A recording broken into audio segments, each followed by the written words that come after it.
आपण या ठिकाणी बघू शकता मक्काचं पीक आहे, पूर्णपणे पाण्याखाली गेलेलं आहे. तर आपण त्या शेतकऱ्यांनाच विचारू काय नुकसान झालेलं आहे. तात्या, काय नुकसान झालं आपल्या या पावसामुळे नेमकं? पहा ना, याच्यात काही बंबुऱ्या राहिला का? पूर्ण गेला ना पाण्यात. हा, हे काही दिसत नाही का आता तुम्हाला? पाणी कामरा इतकं. हा, माणूस दाबला तर मरण त्याच्यात. आणि हे पीक काय दम धरणार आहे का आता?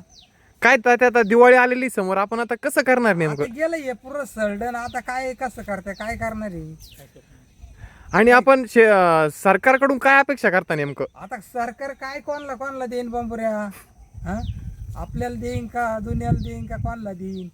हा, काय म्हणावं तरी सरकारला, तरी काय म्हणावं? वाला दुष्काळ जरी जाहीर केला तर काय बंबुरे भेटणार तुम्हाला? शेतकऱ्यासाठी आनंदाची बातमी. 29 तारखेला उद्या दुपारनंतर चांगलं सूर्यदर्शन होणार आहे, पाऊस देखील उघडणार आहे.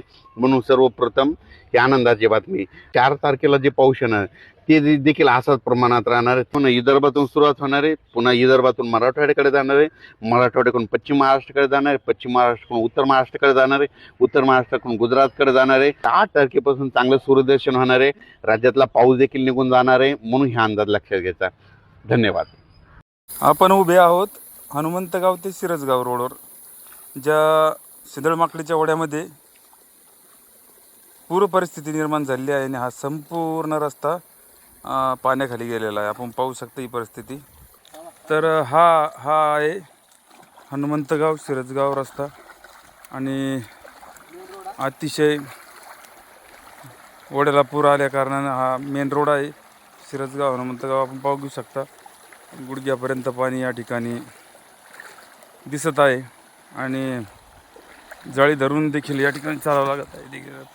सरकण्याची खूप दाट शक्यता या ठिकाणी आहे आणि शेतामध्ये हा रोड असा वरतून पाणी येत आहे आणि कुठूनही पाणी घुसत आहे. पाहू शकता आपण या ठिकाणी हे रोड फोडून हे पाणी आता शेतकऱ्याच्या शेतामध्ये गेलेलं आहे आणि गुडघ्यापर्यंत हे पाणी इथं आहे. हा आहे हनुमंतगाव सिरसगाव रस्ता. ही परिस्थिती आहे रस्त्याची आणि ही दुरावस्था या रस्त्याची. अजून तर वड्याजवळ आपण गेलेलो नाही. आपल्या तालुक्याचे प्रशासन पदाधिकारी सर्वांना विनंती आहे की कृपया हा मुख्य रस्ता असून हनुमंतगाव सिरसगाव या रस्त्याकडे लक्ष देण्याची खूप गरज आहे. संपूर्ण रस्ता हा जलमय झालेला असून संपूर्ण रस्ता पाण्याखाली गेलेला आपण पाहू शकता. हा रस्ता शिल्लकच उरलेला नाही आहे. इकडून वाहतोय वडा आणि हे वड्याने पातळ्या सोडून या सर्व जमिनीमध्ये हा पावसाचा कहर आणि रस्ता तर बंदच आहे. आता या रस्त्यानं पुढं कुठवर जाते तर ते पाहणार आहोत आपण, कारण खूप पाणी प्रवाह खूप जोरात आहे. रस्ता कुठं आहे हे सुद्धा हे देखील या ठिकाणी समजत नाही. तर रस्त्याने जात असताना हळूहळू हे बघा हे शेत आहे. शेतामधून निघून त्या मक्याचं पीक आहे, त्या मका पिकात पाणीच पाणी असून सर्व पाणी हे या वड्यामध्ये येत आहे आणि रस्ताही पाण्याखाली गेलेला आहे.